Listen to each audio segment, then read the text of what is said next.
Hey there, pirates! Welcome aboard the Anime No Mi channel. Since his introduction in One Piece, Dracula Mihawk has always been portrayed as the world's greatest swordsman. His name carries legendary weight, feared by pirates, marines, and even fellow warlords. However, a key moment in Roronoa Zoro's journey hinted that Mihawk, calm and confident as he is, felt something close to fear, or at least deep respect for the potential of the Straw Hat Swordsman. This theory seeks to uncover why Mihawk felt that way, and what exactly he saw in Zoro that led him to take him on as an apprentice and eventually recognize him as the one person who could possibly surpass him. To understand this, we need to revisit some key moments. From their first encounter at the Baratie, the gap in power between Zoro and Mihawk was immense. Zoro, wielding his three swords and all his determination, was defeated without Mihawk even standing up. But what caught Mihawk's attention wasn't Zoro's strength, it was his will. The same kind of will Mihawk had only seen in figures like Shanks, Roger, or even Garp. A ridiculous level of ambition combined with an emotional resistance to any kind of defeat. Zoro didn't shy away from pain or run from humiliation. On the contrary, he opened his arms and asked to be cut down head-on, swearing he would never lose again. And Mihawk saw something in that moment. It wasn't just youthful arrogance, it was the spark of something incredibly rare in the world, an unbreakable spirit. Over the years, Zoro kept growing, but the most defining moment in their relationship came during the time skip. After being defeated by Kuma and sent to the Island of Women, Zoro made the choice to swallow his pride and ask the very man he vowed to surpass him for training. Mihawk agreed, but with one condition. Zoro had to prove he was worthy. And Zoro didn't just prove himself, he exceeded every expectation. His dedication to training was insane. Fighting human drills, surviving deadly traps every day, and learning to read his surroundings with near supernatural precision, all without ever complaining or asking for an easier path. Now here's the core of the theory.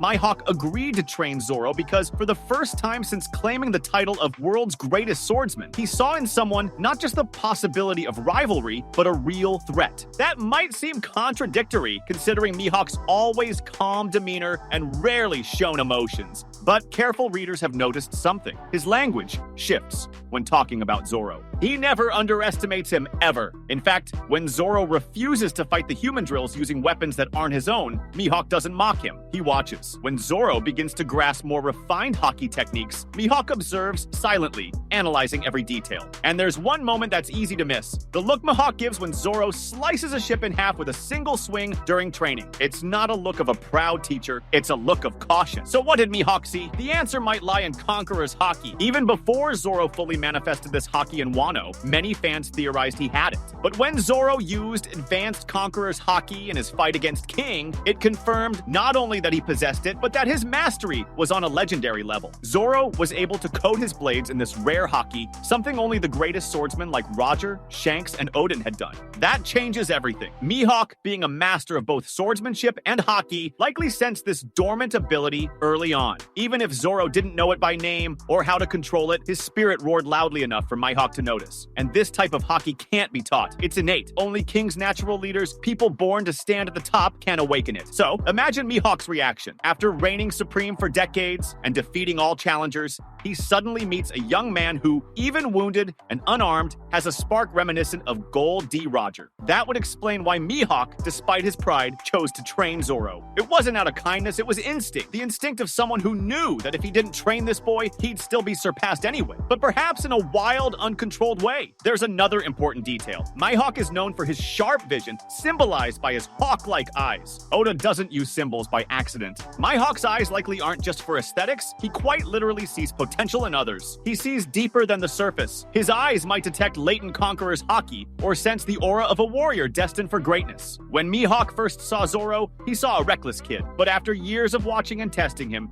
he began to see something else, and maybe that something shook him. What makes this theory even more compelling is Mihawk's behavior after the time skip. He becomes increasingly isolated. Even when he's forced to join Buggy in the Cross Guild, he doesn't seem thrilled. He acts like someone waiting for the inevitable. And what if that inevitability is Zoro rising as the supreme swordsman? Maybe Mihawk isn't preparing to defeat Zoro, but to be defeated by him in the most honorable way possible. After all, Mihawk doesn't seek power out of vanity. He seeks a worthy opponent, a duel that truly matters. And Zoro, with his Conqueror's Haki, his insane endurance, and his promise made in the face of total defeat, might just be that man. One more interesting observation. Mihawk tends to avoid interfering in major world events. During the Marineford War, he mostly just watches. He refuses to go all out against Luffy. Some say he was just testing the boy, but what if he already knew that Luffy and Zoro were bound by a greater destiny? What if Mihawk was simply making sure those two survived long enough to fulfill their roles?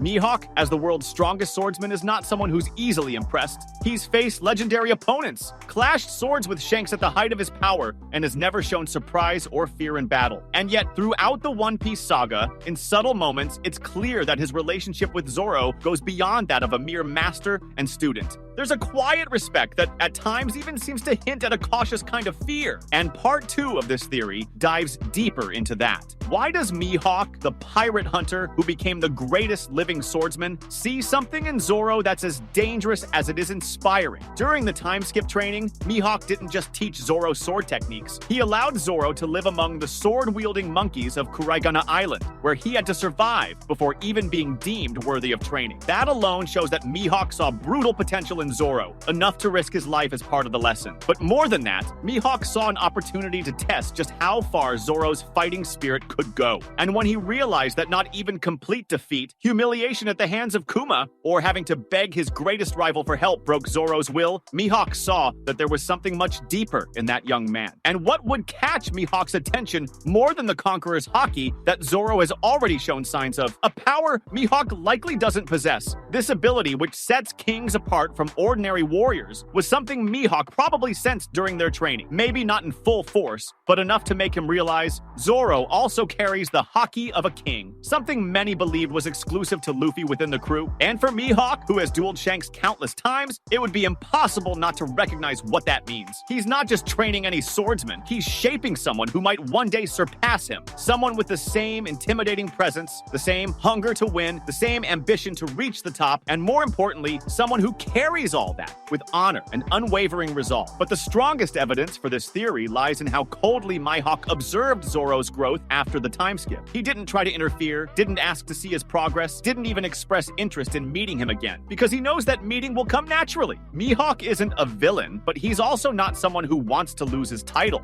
and he sees in Zoro the one person who will inevitably take that throne from him. That's not ordinary fear. That's the quiet dread of the inevitable, and this aligns with something Oda himself hinted at. Mihawk is known as the greatest swordsman in the world, but we've never seen him go all out in a fight. He doesn't seem to need to prove anything, except when that opponent appears, the one who forces him to fight seriously for the first time in ages. And that person is Zoro. That's why what many mistake as fear or shock coming from Mihawk is, in truth, the rare recognition that someone who started from the bottom might soon reach him, and maybe even surpass him. That was today's content. We hope you liked it and want to share your opinion on the subject. Don't forget to share the video, give it a thumbs up, and I'll see you in the next video. Take care and stay amazing.